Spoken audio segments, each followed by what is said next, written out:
Hello friends, in today's video, I'm gonna be walking through how to use two Facebook apps on iPhone.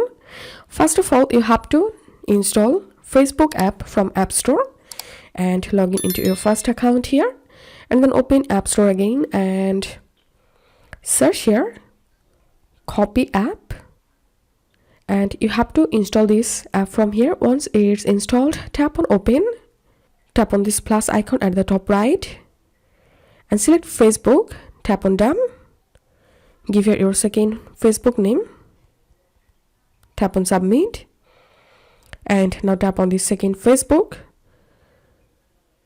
and all you have to need, just enter here your Facebook account email and password, and then tap on login, and that's how you will be able to use two Facebook apps on iPhone.